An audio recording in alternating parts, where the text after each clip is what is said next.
So hey everyone, welcome back to my YouTube channel. Guys, आज की video में हम कवर अप करेंगे गिटहब के बारे में कि लाइक गिटहब क्या है एंड क्या इसके कंपोनेंट्स हैं एंड कहाँ पे इसका यूज होता है एंड क्यों मोस्टली डेवलपर इसको प्रेफर करते हैं। ओके, तो देखो, सबसे पहले हम चलेंगे इंट्रो पर कि गिटहब का इंट्रो क्या है। Git is a distributed version control system, DVCS. इसका मतलब क्या होता है? देखो गाइस, एक कंपनी में कई सारे एम्प्लॉय होते हैं, देन उनको एक मल्टीपल प्रोजेक्ट पे काम करना होता है। लगा लीजिए कोई भी प्रोजेक्ट पे वो काम कर रहे हैं, अब उसमें एडिटिंग होगी, उसमें कोडिंग चेंज होगी, सब कुछ जो भी जितना भी उसका डाटा होता है ना, किस टाइम पे किस डेवलपर ने कितना चेंज किया, क्या उसमें एडिटिंग की, किस टाइम पे की और कौन से डेवलपर ने की, इसका सारा ब्यौरा है ना, ये गिटहब रखती है। सो सभी डेवलपर इसको यूज करते हैं एंड इसी को ही बोलते हैं डिस्ट्रीब्यूटेड वर्जन। आज जितने भी आप बड़े बड़े ऐप देख रहे हो, ये सब में गिटहब का यूजेस होता ही होता है। एंड इसकी एक डेफिनेशन बता रही हूँ कि कहाँ पे इसका क्या, एक डेफिनेशन आपको इसकी ऐसे दे रही हूँ जो कि आप इंटरव्यू को बोल सकते हो। लाइक देखो, Git is a distributed version control system DVCS used to track changes in source code during software development. Okay, I think आप इसको समझ गए होंगे। अब देखो, इसके 4 टाइप्स हैं, यानी 4 कंपोनेंट्स हैं। कौन कौन से है देखो। ट्रैक एवरी मॉडिफिकेशन, आपका गिटहब एवरी मतलब हर एक मॉडिफिकेशन को ट्रैक कर सकता है, उसको रिस्टोर कर सकता है, प्रीवियस जो वर्जन था उसको रिस्टोर कर सकता है, ब्रांचेस को मैनेज करेगा एंड जो भी जितने भी चेंजेस हुए हैं उनको सेफली उनका रिकॉर्ड रखेगा। ठीक है, एंड जितनी भी आपकी हिस्ट्री में जो जो आपने एडिटिंग की, जैसे मैंने स्टार्टिंग में बताया था, कब किया, किस टाइम पे की है एंड कौन से सॉफ्टवेयर ने की है और कौन से डेवलपर ने की है, ये सब इसका ब्यौरा है वो गिटहब रखेगा। ओके, एंड इसकी एक और डेफिनेशन आराम से दे दूं। Git is a free and open source distributed version. Okay, open source का मतलब है कि वाइडली इसका कोई भी यूज कर सकता है। डिस्ट्रीब्यूटेड का वर्जन है कि मल्टीपल जो एम्प्लॉय है कंपनी के, यानी डेवलपर है, वो एक प्रोजेक्ट पे काम कर सकते हैं। Okay, got it. देखो, अब हम नेक्स्ट देखेंगे कि हार्ट ऑफ गिट। देखो, इसको गिटहब को ना मैंने एक एक चीज में डिवाइड किया जिससे आप आराम से समझ पाओ। The heart of Git, the heart of Git को हार्ट ऑफ गिट को कौन कहते हैं? ऑब्जेक्ट। ऑब्जेक्ट का मतलब क्या होता है? देखो गाइस, मोस्टली लोगों को एक वहम होता है कि गिटहब में हमारी फाइल स्टोर होती है। सब बिल्कुल भी नहीं होता है। गिट हमारा काम करता है ऑब्जेक्ट की ऑब्जेक्ट की तरह काम करता है एंड ऑब्जेक्ट की तरह ही वो सोचता है। तो कभी भी हमारे यहाँ पे फाइल्स बिल्कुल भी सेव नहीं होती, यहाँ पर हमारे ऑब्जेक्ट हमेशा स्टोर होते हैं एंड इसी ऑब्जेक्ट को हार्ट ऑफ गिट कहा जाता है।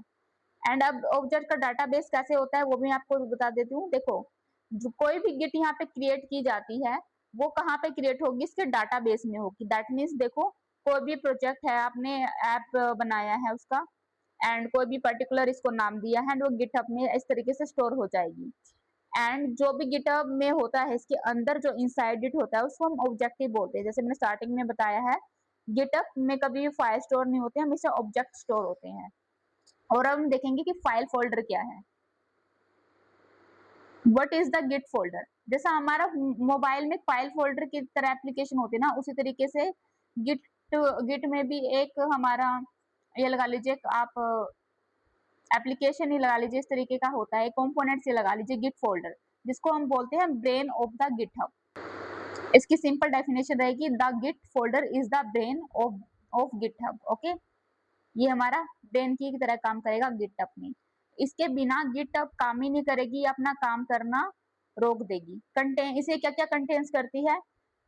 Object, references, head, configuration, logs, index, hooks, इस तरीके से पूरी काम करती है। ऑब्जेक्ट फोल्डर में देखो, ऑब्जेक्ट फोल्डर देखो, सबसे पहला इसमें मैंने क्या बताया, गिटहब ये सब कंटेन करती है। अब हम वन बाय वन इन सबको रीड करेंगे कि आखिर यार है क्या।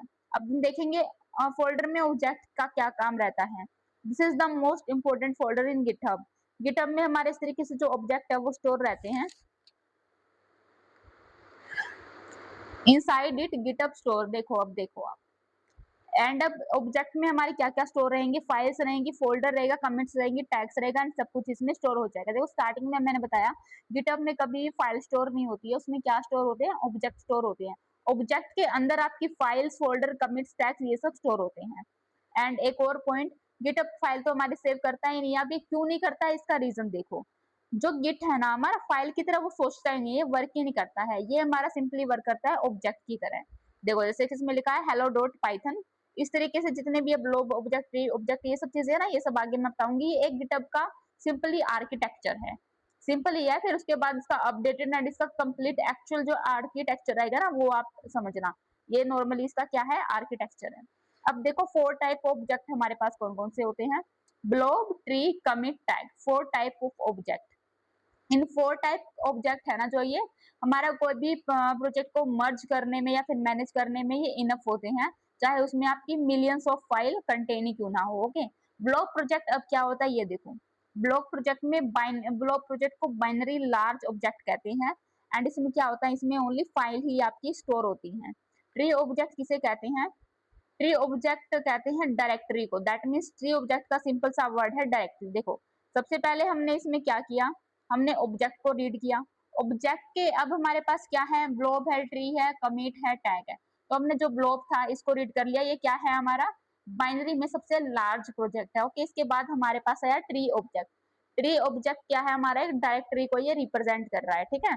देखो इस तरीके से इसका कोड होगा, प्रोजेक्ट होगा app dot Python logic dot and images, इस तरीके से हमारा ये पूरा इसका स्ट्रक्चर होगा। ओके, आई होप आप समझ रहे होंगे। कमेंट्स में कोई भी क्वेश्चन है तो गाइज आप टाइप कीजिएगा, मैं उसका रिस्पॉन्स बिल्कुल अच्छे से करूंगी। एंड नेक्स्ट टॉपिक पे आपको कौन से मतलब नेक्स्ट कौन से टॉपिक पे आपको वीडियो चाहिए हैंड रिटन नोट्स में, वो भी मेरे को आप बताना। देखो अब देखो गिट कैसे क्रिएट होगी, ट्री है, प्रोजेक्ट है, ब्लॉब है। ब्लॉब में आपने क्या डाला, app dot Python login dot Python image logo and dot PNG. इस तरीके से आपका क्या हो गया, एक ट्री का जो एक्चुअल आर्किटेक्चर है ये आके निकल गया। ये गिटअप का नहीं है, गिटअप का आ गया आपका एक्चुअल जो रियलिटी में आर्किटेक्चर है ना, वो आपको आगे बताऊंगी मैं। अब देखो हमारा कमिट क्या है, हमने सबसे पहले क्या कर लिया, सबसे पहले हमारे पास था ब्लॉब, उसके बाद था हमारा फोल्डर, ब्लॉब था, फिर उसके बाद हमारा ट्री था। देखो ब्लॉब था, ट्री था, कमिट था एंड क्या था, टैग था। अब हमने क्या क्या क्या कर लिया है, ब्लॉब कर रहे हैं हम, ब्लॉब कर लिया है हमने, ट्री कर लिया है, अब हमारा क्या आता है, कमिट आता है। फिर उसके बाद हमारा ऑब्जेक्ट रह जाएगा, वो हम देखेंगे। ओके, कमिट में हमारा this is one of the Git's most powerful concept. देखो कमिट में, देखो जब ये कमिट ऑब्जेक्ट है ना, ये one of the most important है। ऐसा क्यों इंपॉर्टेंट है, देखो गिटअप में जैसे कि मैंने बताया किस डेवलपर ने किस टाइम पर कौन सी मॉडिफिकेशन की, किस टाइम पे की एंड क्या उसका नाम रखा, ये सब चीजें डाटाबेस वो कहाँ पे स्टोर होगा, कमिट में होगा। तो ये सबसे इंपॉर्टेंट हुआ ना। अगर आपको यही ना पता हो कौन से डेवलपर ने किस टाइम पे कौन सी एडिटिंग, कौन सी कोड में चीजें चेंजिंग और कौन सा मॉडिफिकेशन किया है, तो वो पॉसिबल ही नहीं है ना कि आगे उन सब चीजों पे काम किया जाए। तो डेट मीन्स देखो उसमें ऑथर कौन था, किस डाटा पे हुआ एंड क्या टाइम था एंड कौन क्या मैसेज भेजा था उन्होंने सबको, पूरी इनो टीम को। एंड इसका पेरेंट कमेंट यानी इसका पिछला वर्जन क्या था एंड इसका ट्री रेफरेंसेस, मतलब ट्री रेफरेंस का मतलब देखो ये होता है, ये एक डेवलपर है, ट्री में देखो काफी सारी टहनियां होती है इस तरीके से। तो इसी तरीके से सॉफ्टवेयर डेवलपर भी एक ट्री के वर्जन में काम कर रहे होते हैं, ठीक है। एंड आई थिंक आप समझ गए होगा, ट्री रेफरेंस का मतलब है कौन से ने इसको रिफर किया। एंड मान लीजिए ये एक डेवलपर है, इसने इसमें मॉडिफिकेशन कर दिया, तो वो इसके ये तो इसका इससे कुछ ना कुछ बात हुई होगी, या फिर तीनों का लगा लो, या फिर 2% का, मतलब या फिर पूरी टीम का। वो एक बंदे ने उसने थोड़ा सा मॉडिफिकेशन कर दिया लेकिन उसमें सहमति सभी की होगी। ओके, आई थिंक आप समझ गए। रेफरेंस में ये रहेगा कि ज्यादा रेफरेंस किसका था, बी का था, सी का था, डी का था, इस तरीके से उसमें वो सब चीजें मेंशन की जाएंगी। टैग ऑब्जेक्ट अब कौन कौन से होते हैं आपके, ये देखो a tags marks an important version, ये एक इंपॉर्टेंट वर्जन है। वर्जन इसका 1.0 है एंड 2.0 है।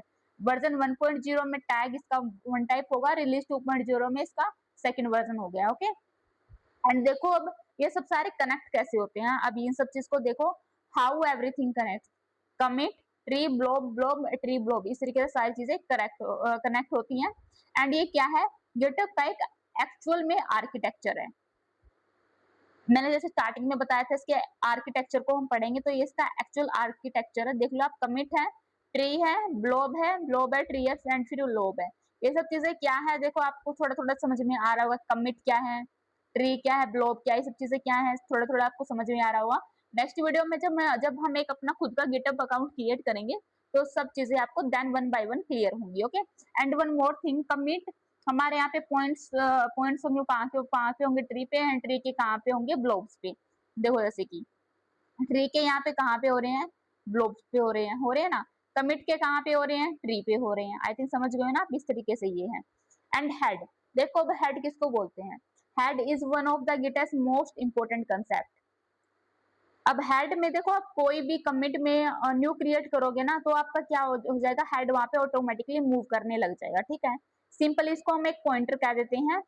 एंड ये जो भी कोई आपने लेटेस्ट कमेंट बनाई है ना, उसको करंट ब्रांच में लाने के लिए ये हेल्पफुल रहता है एंड ये इसमें वर्क करता है। देखो जैसे कि एग्जांपल देखो, जैसे कि हेड मेन ब्रांच कमेंट 10, ये जैसे कि इसमें चीजें लिखो जैसे कि एग्जांपल में बताया गया है। हेड होगा, फिर आपका मेन ब्रांच होगा, फिर कमिट 10 होगी। जब भी आप कोई न्यू कमिट क्रिएट करोगे ना, तो उसमें क्या होगा, हेड आपका ऑटोमेटिकली मूव करने लग जाएगा। ब्रांच किसको कहते हैं, a branch is just a movable pointer, okay. इसमें देखो आपकी commit 1, commit 2, commit 3 and main branch में सारी जो कमिट है आपकी स्टोर हुई होती है एंड मेन ब्रांच से कनेक्टेड होती है, ओके। एंड ब्रांचेस में आपका ये काम रहता है, ठीक है। फिर देखो आपका न्यू क्रिएट, आपने कुछ भी चीजें न्यू क्रिएट की हैं, फीचर डाले हैं उसमें, तो जो फीचर होंगे ना, देखो फीचर ब्रांच, देखो कमिट 3 है, कमिट 3 में आपने फीचर डाले, फीचर के बाद फिर वो कहाँ पे गए, फीचर ब्रांच में वो सब स्टोर हो गए। Both branches initially point two the same commit, okay. देखो अब लेटर फीचर्स क्रिएट है, कमिट 4 है एंड ये सब जो लेटर वाली चीजें ना, ये भी हमारी गिटहब में स्टोर हो जाएंगी, ठीक है। एंड हमारा 15 जो पॉइंट है वो मोस्ट इंपोर्टेंट है। इसमें तो देखो हमारे Git identify every object using, जो भी हमारी कोई भी न्यू प्रोजेक्ट होगा या फिर हर एक प्रोजेक्ट हमारा किससे आइडेंटिफाई होगा, इस SHA1 हैश से होगा। ये क्या है आगे चल के मैं वीडियो में बताऊंगी। एंड इसमें 14 कैरेक्टर की एक हेक्साडेसिमल वैल्यू होती है, ओके। सो गाइस जितना था मैंने यहाँ पे गिटअप के बारे में बेसिक होता है वो सब पढ़ा दिया है।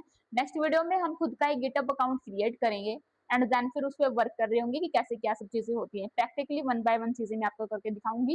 एंड गाइस वीडियो को प्लीज लाइक एंड एक प्यारी से कमेंट जरूर करके जाना, बिकॉज इससे ही मुझे मोटिवेशन मिलता है, आगे वीडियो बनाने में मुझे प्रेरणा मिलती है।